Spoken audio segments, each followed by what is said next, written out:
नमस्कार।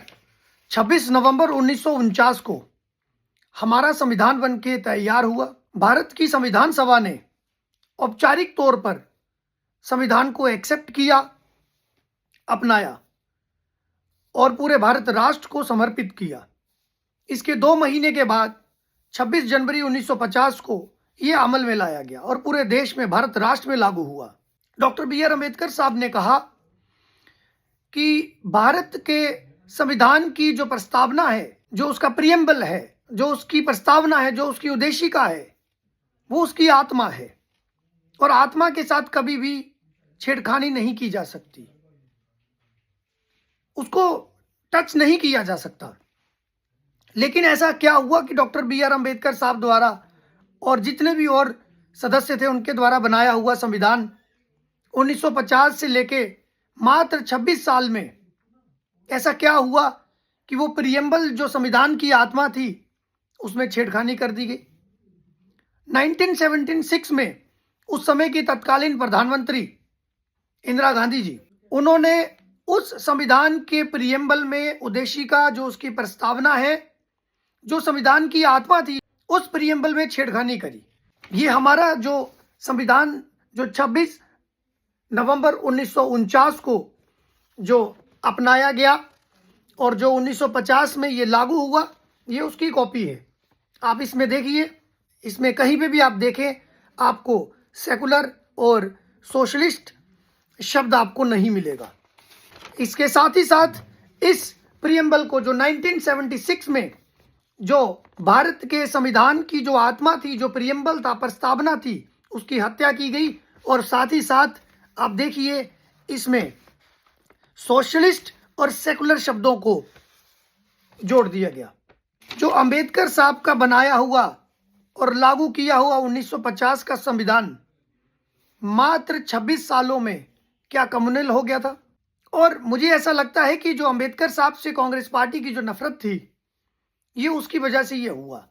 चलिए मान लेते हैं अगर संविधान सेकुलर भी है, अगर हम आज की दृष्टि से इसको मान के चलते हैं कि जो हमारा संविधान का जो प्रियम्बल है वो कहता है कि ये एक सेकुलर राष्ट्र है, या पंथ निरपेक्ष राष्ट्र है, तो अगर ये राष्ट्र सेकुलर है भी, तो फिर सेकुलर राष्ट्र में माइनॉरिटी कमीशन क्यों है?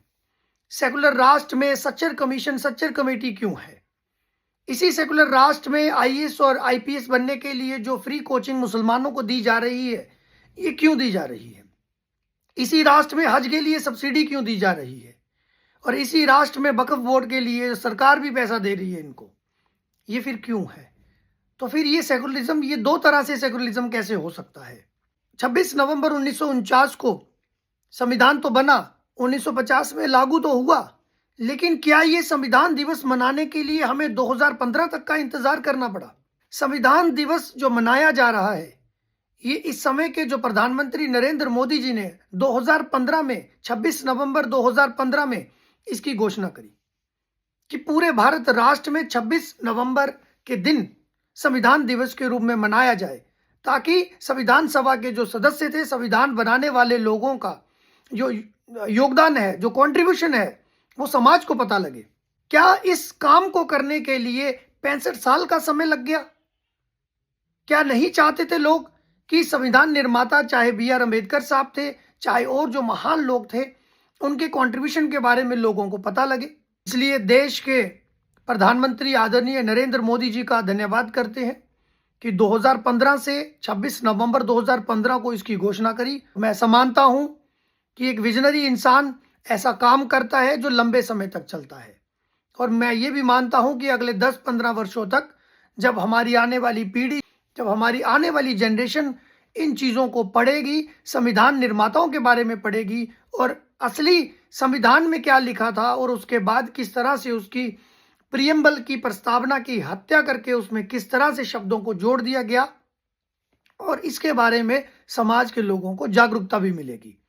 मैं इसके लिए आदरणीय पुष्पेंद्र कुलश्रेष्ठ जी का धन्यवाद करता हूं कि उन्होंने अपनी सैकड़ों सभाओं में इस चीज के बारे में बताया है। बहुत सारी जानकारी हम उनके वीडियो से निकालते हैं, बहुत सारी इंफॉर्मेशन हम उनसे डायरेक्टली भी पूछते हैं। ये फैक्ट्स उन्होंने हमारे सामने रखे। अपनी सभाओं में उन्होंने ये चित्र अपने भाषण में, अपने वक्तव्य में लोगों को दिखाए।